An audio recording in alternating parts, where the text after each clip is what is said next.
What is going on, you guys, and welcome back to the channel. In this video we're going to be covering the React hook useEffect. So by the end of this video you'll know what useEffect is and also how you can implement it within your own React applications. So you might be wondering, what is this useEffect hook? Well, when we build a React component, sometimes we want it to do more than just show something on the screen. For example, we might want our React component to fetch some data from an API or to update the title of the browser, for example. These extra things we want the component to do, they are known as side effects. Now, this is a key word to kind of keep in memory, as you'll hear this word side effects a lot when hearing about useEffect. So a side effect is something like fetching data from an API. So the useEffect hook makes it easy for us to run these side effects. Now we're going to demonstrate this using this application, which I've just set up, and all of the code again will be made available on GitHub, so I'll add the link in the description below. But essentially this application, if you can call it that, what we want it to do is based on whichever button that we click. So if we click on Microsoft, we want to get the GitHub repositories for the Microsoft account, the same for Google, and the same for 6FWA, which is my GitHub account. And we're going to be using this API endpoint here. The second part of our application is that we have this increment count, which we click, and you can see that this count is increasing by 1. We want to set the count here to be that value. So when I click on count 7, we want the browser tab title to be count 7. And we're going to use useEffect to do that. So jumping over to the code, this is just the code I've set up just for this demonstration. And all we're using is the useEffect hook. So for those of you who are familiar with it, this shouldn't look alien to you. However, for those of you who don't, then I highly recommend you go ahead and check out my useState hook video, which is also in the playlist for my React hooks. So to begin with, let's go ahead and import this useEffect. So just like we imported useState, you can also import useEffect from React. So the first thing is showing you how it actually looks. So if I do useEffect like this, the first thing it takes is a function call, which is just this anonymous function here. Now inside that, what this will do is every time we make a change to our component or we do something to our component, this code will run. So whatever's in here will run. So for example, I can console.log the count. Now if I go back over to the browser, just refresh, you can see here in the console area that we get the console log of 0. Now if I click on increment count, we're getting 1. That's because our component is reacting every time we do something to it. The same also goes for if I click on Google, you'll see that it's console.logging it out again. It's not incrementing it because clicking on these buttons doesn't do that. It will just log it out because we're making our component react. If I click on increment account again, we keep seeing it go up and we keep seeing it console.logging. And we can also see the log every time we click on one of these buttons. However, we may not want it to log anything out when we click on any of the other buttons. We only want it to log out when clicking on this increment count. So to do that, we add our second value or parameter, and inside there we'll specify the value count like so. Now if I head back, click refresh, and I click on increment count, we can see that it's increasing, same as before. But when I click on Google or Microsoft or 6FWA, it doesn't log anything out. The reason for that is because now we're telling our useEffect with this square bracket and count inside it that we only want this useEffect to run when this count value changes. So every time count changes or goes up by 1, for example, this will run, the block inside here will run. That's why when we click on Google or Microsoft, we don't get any console.logs. So with that in mind, we can also then say document.title equals, and then we'll say count and then count like so. If I click save, now if I go back, hit refresh, we can see that here right now it's showing count 0. Click increment, you can see that it goes up by 1, goes up by 2, 3, 4, 5, etc. But when I click on Google or Microsoft, nothing's happening. And that's exactly what we want. So that's if we want to, so this useEffect is basically, this is known as a dependency. So whatever we put inside here, they're known as dependencies, and whatever, if ever any of those dependencies change, the useEffect function will run. But what happens if I just leave it empty? So if I hit refresh now and go back, click on increment count, you can see that the count here is incrementing, but that's fine because we're making use of the useState hook. However, our title, our browser tab title is not changing.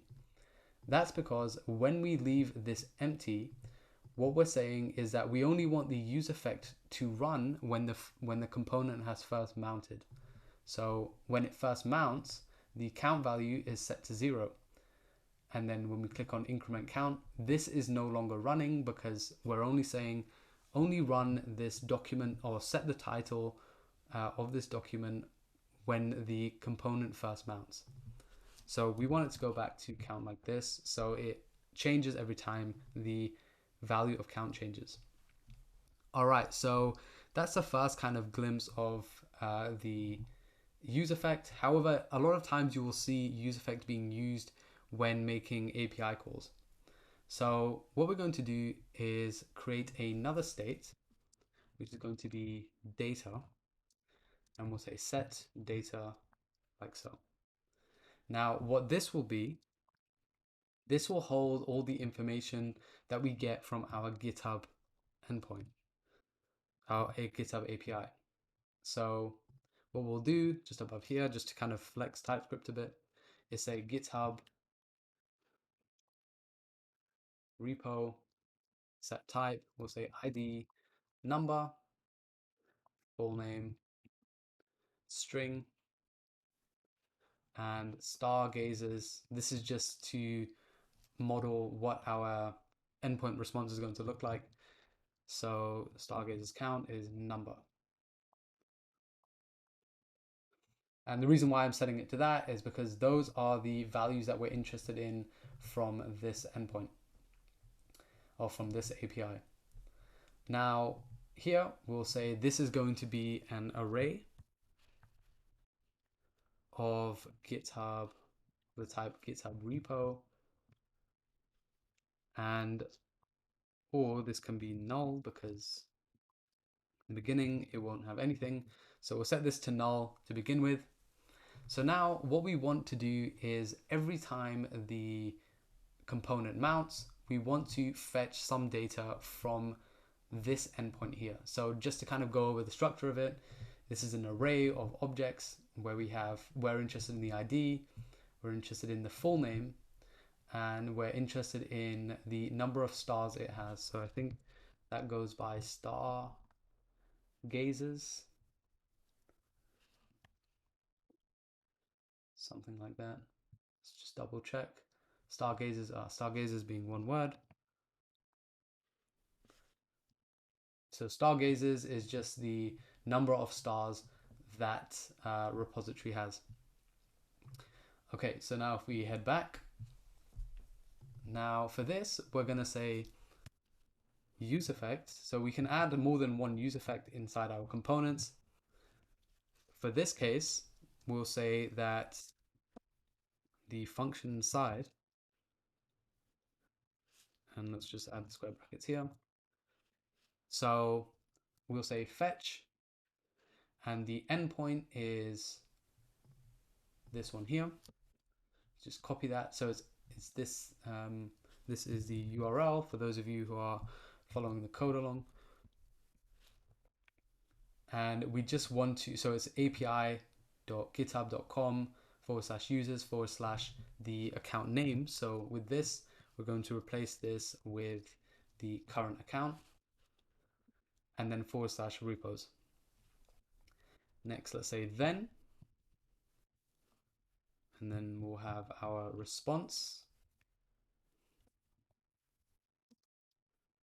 and then say response.json just to convert it to that. And I've got my formatter on, that's why you're seeing the lines jump around a bit. And then from there, we'll say then, oops, if I can spell. Okay, maybe it's not wanting to cooperate. Then we'll say data,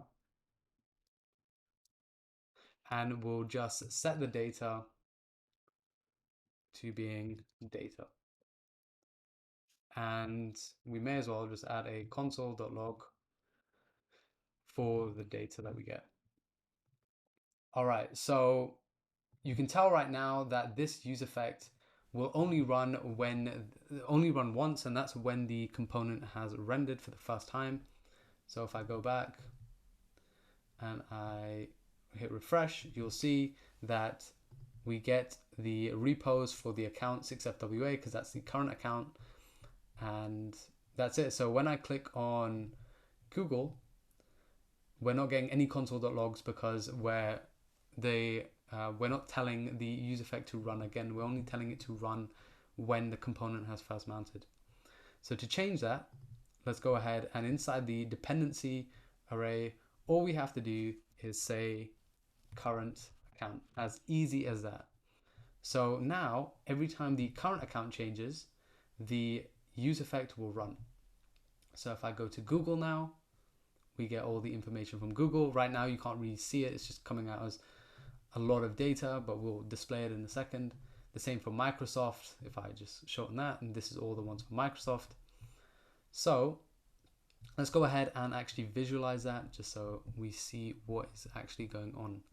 So down here with current account, I'm just going to go ahead and map over it. So data, and of course that can be null. So map, we'll say item. Inside there, we'll say, let's give it a tag, and then we'll add h3. In that h3, we should also add the key as well and say item.id, and then item.fullname, and let's just say stars,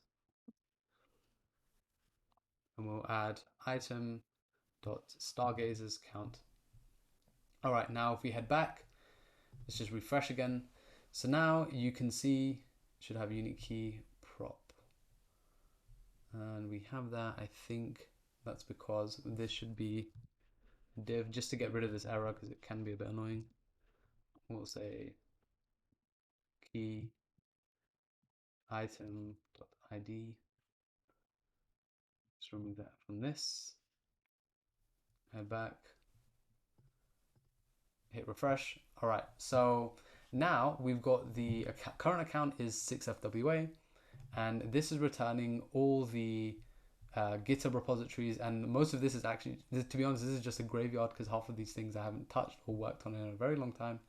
But you can see all the repositories that come from my account. But when I click on Google, we then get the data from the Google account, so all of this.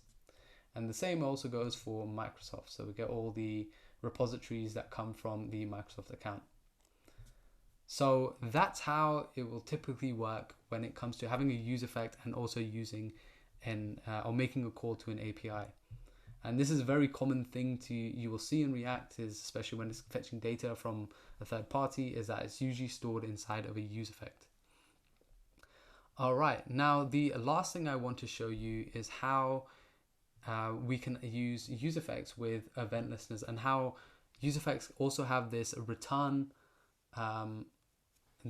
statement which you can use, which is what will run when the component has been unmounted, so when the component has been removed.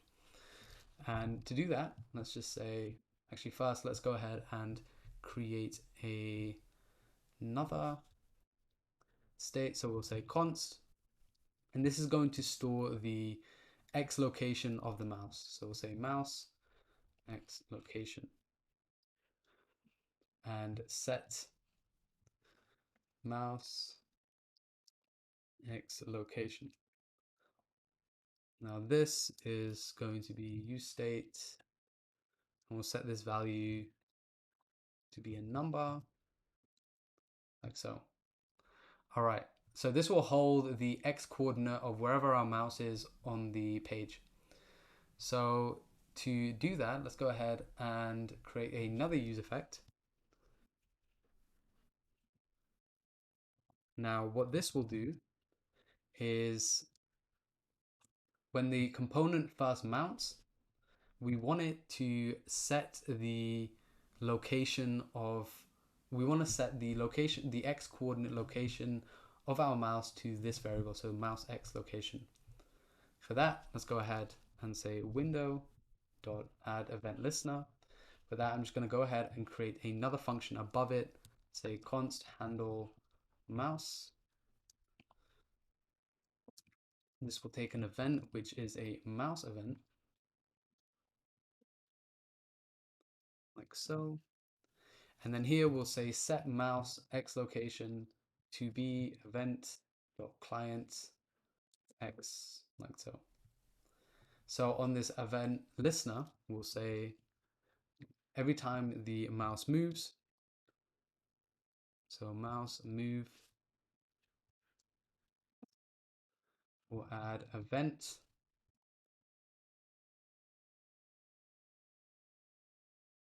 and this is going to call handle mouse, like so. All right, now let's just add underneath our current account, we'll just put in a p tag and I will say mouse X coordinates, and we'll set that value to the mouse X location, like so. So now if I go back and just hit refresh, but you can see here that the X coordinate or the value of it, you can see change as we move our mouse along. Now that's because we've added an event listener. That's why this is reactive. I don't want to go over event listeners in this video, but feel free to go ahead and look up how event listeners work. But every time we move this around, we can see that this is changing. However, the problem is with event listeners is that you also want to shut them down. So you want to make sure that they're no longer, you want to remove the listener when you're no longer using it. In our case, or in the case of React, when you have a component, sometimes that component is no longer going to be used. Let's say you go to another page or a button disappears, whatever. That component is being, or if that button is represented as a component, then that component is being unmounted. And that's the technical word or the technical term for it in the React world. So with that, what we want to say is that once the component has been unmounted, we want to remove the event listener. If we don't, with event listeners, this can cause some issues. So for that, we'll say return, and then inside that, we'll say window.remove event listener, mouse over, and we'll say handle mouse, like so. So this will only run once the component has been unmounted, and we won't see any changes in this right now, but as you can see, like, we're not actually unmounting it, but just food for thought or something to keep in mind actually, that if you want to add unmounting to a useEffect, then you only have to add a return function at the end of it. But that pretty much brings us to the end of the React useEffect hook. I hope you guys found this informative and also useful. The code is also available on the GitHub link, which I'll add in the description below. However, stay healthy, stay safe, and I hope to see you in the next video.